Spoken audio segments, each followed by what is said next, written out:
चलिए आगे बढ़ेंगे और दर्शकों को बता दें कि जयपुर में मुख्यमंत्री अशोक गहलोत और प्रदेश कांग्रेस के अध्यक्ष गोविंद सिंह डोटासरा की अध्यक्षता में आज महंगाई को लेकर के महामंथन किया गया। कांग्रेस की इस बैठक में राज्य के सभी मंत्री, विधायक और सांसद समेत प्रदेश कांग्रेस कार्यकारिणी के तमाम नेता मौजूद रहे। दरअसल महंगाई के मुद्दे पर दिल्ली में कांग्रेस केंद्र सरकार के खिलाफ 4 सितंबर को महंगाई पर हल्ला बोल रैली करने जा रही है, जिसमें राजस्थान को 50,000 की भीड़ जुटाने का लक्ष्य दिया गया है। इस मौके पर सीएम अशोक गहलोत ने कहा कि महंगाई और बेरोजगारी के साथ जीएसटी जैसे मुद्दों पर बीजेपी सरकार घिर गई है, जिसके बाद वे कांग्रेस पर आरोप लगा रहे हैं।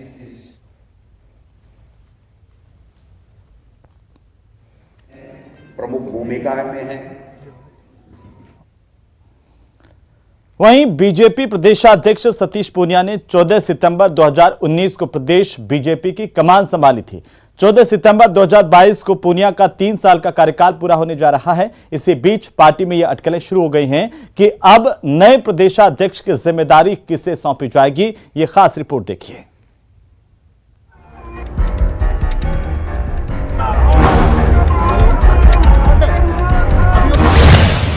कदम कदम बढ़ाते रहे, सरकार को चेताते रहे, हर बाधा की पार, दुनिया पर भरोसा बरकरार। का स्पीडोमीटर से पता लगता है कि मैं पिछले दिनों 75,000 किलोमीटर की यात्रा मैंने की है। जिम्मेदारी के 3 साल पूरे करने जा रहे सतीश पूनिया बिल्कुल सही कह रहे हैं कि उन्होंने पिछले दिनों 75,000 किलोमीटर की यात्रा की। 16 आने सच, कड़ी मेहनत से उन्होंने हर मुश्किल को मात दी। 14 सितंबर 2019 को जब सतीश पूनिया को पार्टी की बागडोर सौंपी गई थी, तब प्रदेश के कई दिग्गज नेता मैदान में थे। कर्नल राज्यवर्धन सिंह राठौड़, ओम माथुर जैसे कई नेताओं के नाम की चर्चा थी, लेकिन बीजेपी आलाकमान ने पूनिया को पार्टी का प्रदेशाध्यक्ष बनाया। हालांकि पूनिया पहली बार ही विधायक बने हैं, लेकिन संघ पृष्ठभूमि के कारण पार्टी ने उन्हें प्रदेशाध्यक्ष बनाया। शुरू में कहा जा रहा था कि गुटबाजी से घिरी बीजेपी को पूनिया शायद ही संभाल पाए, मगर कड़ी मेहनत से कार्यकर्ताओं के बीच अपनी मौजूदगी से पूनिया हर बाधा पार करते गए। 14 सितंबर 2022 को पूनिया का कार्यकाल पूरा होने जा रहा है, लेकिन पूनिया बेफिक्र हैं। देखिए, हम लोग पैदाइशी कार्यकर्ता हैं और पार्टी हम लोगों की जो भूमिका तय करती है उसको ईमानदारी से, निष्ठा और परिश्रम से निभाना हमारा पहला फर्ज है।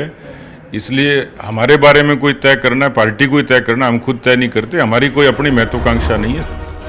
अब पूनिया की बेफिक्री की वजह जरा और करीब से समझ लीजिए। 3 साल पहले जब सतीश पूनिया को प्रदेश की बागडोर सौंपी गई थी तो हालात मुश्किल थे, मगर पूनिया हर मोर्चे पर सरकार को घेरते रहे। श्री गंगानगर से लेकर बांसवाड़ा तक, भरतपुर से लेकर बाड़मेर तक, हर जगह उन्होंने सरकार विरोधी आंदोलनों की अगुवाई की। जेपी नड्डा और अमित शाह के कई सफल दौरे कराए और पार्टी की उम्मीदों पर खरे उतरे। अंकल तो एक्टिवनेस तो उनकी रही है, इसमें तो कोई दोहरा ही नहीं। निश्चित रूप से प्रवास भी उनके हुए हैं, प्रवास के रूप से भी जाते हैं, इसमें तो चीज नहीं है। अब यह है कि संगठन का जो आधार है वो कार्यकर्ता आधार है। बीजेपी जो खड़ी होती है वो भीड़ से नहीं खड़ी होती, बड़ी बीजेपी खड़ी होती है वर्कर से। भले ही सतीश पूनिया का कार्यकाल पूरा होने जा रहा हो, लेकिन केंद्रीय स्तर पर प्रदेशाध्यक्ष बदले जाने के कोई संकेत नहीं है। पार्टी के प्रदेश प्रभारी अरुण सिंह ने साफ कह दिया है कि आगामी विधानसभा चुनाव से पहले संगठन में कोई बड़ा बदलाव नहीं होगा। पार्टी के पास वक्त कम है और चुनौतियां ज्यादा। जाहिर है चुनावी साल अगले साल शुरू हो जाएगा, ऐसे में पार्टी सतीश पूनिया को हटाने का जोखिम फिलहाल नहीं ले सकती। कैमरा पर्सन दिलीप चेची के साथ बाबूलाल धायल, न्यूज 18 जयपुर। और अब बात गायों में फैल रही लंपी बीमारी की। पशुओं में जानलेवा बनी यह लंपी बीमारी और इसके खिलाफ अब राज्य सरकार ने मिशन मोड पर काम शुरू कर दिया है।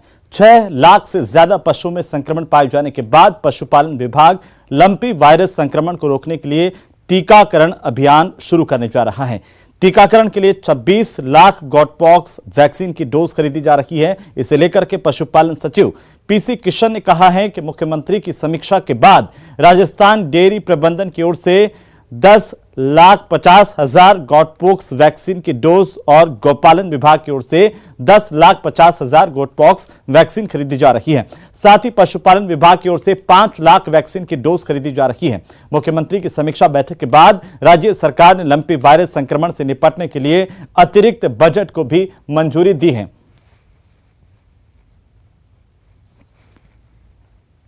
पूरी टीम और नोडल अधिकारी हर जिले में हमने बिठा दिए, कंट्रोल रूम बना दिए।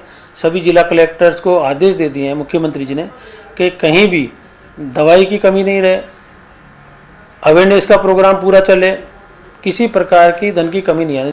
वैक्सीनेशन में मैं टोटल 21 लाख वैक्सीन हमारा गोपालन विभाग से और 5 लाख वैक्सीन हमारा पशुपालन विभाग से मिलाकर के 26 लाख वैक्सीन का मतलब हम परचेस का मतलब पाइपलाइन में है, जिसमें से 10,70,000 वैक्सीन का मतलब ऑर्डर हो चुका है और 1 लाख वैक्सीन हमारे पास आ चुके हैं। और अब बात बीकानेर की, जहां पर बदहाल सड़कों की तरफ शहर वासियों का ध्यान दिलाने के लिए एक अनूठा प्रदर्शन यहां पर किया गया और एक एक्सीडेंट का सीन क्रिएट किया गया। यह खास रिपोर्ट देखिए।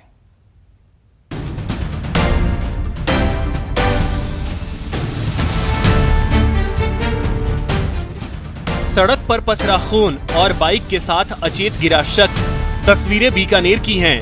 नया शहर थाना क्षेत्र के पास सड़क पर बने गड्ढे में खून से लथपथ एक युवक को बाइक के साथ गिरा देखकर सड़क से गुजरने वाले लोग हैरान परेशान हो गए और ये लाजमी भी था। लेकिन कुछ देर बाद जब उन्हें असलियत पता चली तो वे बेसाख्ता मुस्कुरा उठे। जिम्मेदारों को जगाने का ये नया तरीका था। जी हाँ, शहर की बदहाल सड़कों की तरफ शहर वासियों का ध्यान दिलाने के लिए यहाँ अनूठा प्रदर्शन किया गया था।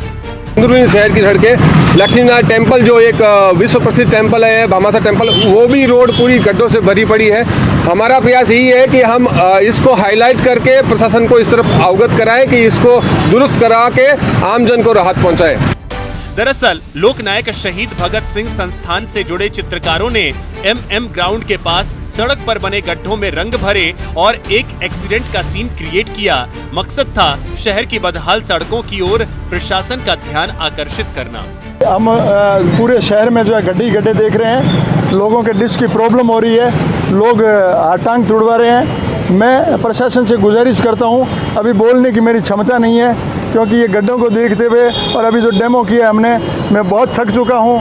मैं इसलिए इन प्रशासन से गुजारिश करूंगा कि अगर ये गड्ढे जल्द से जल्द नहीं भरे, जनता की सुनवाई नहीं हुई तो मैं परसों और एक रोज फिर मिलूंगा यहाँ।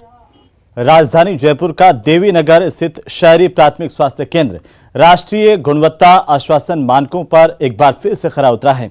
केंद्र की ओर से इस शहरी प्राथमिक स्वास्थ्य केंद्र को दूसरी बार राष्ट्रीय गुणवत्ता आश्वासन मानक का सर्टिफिकेट प्रदान किया गया है।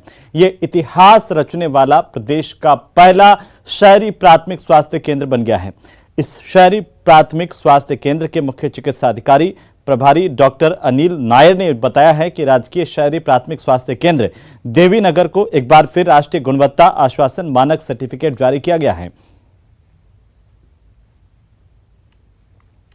यूपीएससी पर 12 डिपार्टमेंट का एनालिसिस असेसमेंट किया जाता है, जो कि राष्ट्रीय स्तर के एसेसर्स द्वारा 2 दिन 1200 बिंदुओं पर यूपीएससी का बारीकी से बिंदुवार असेसमेंट किया जाता है।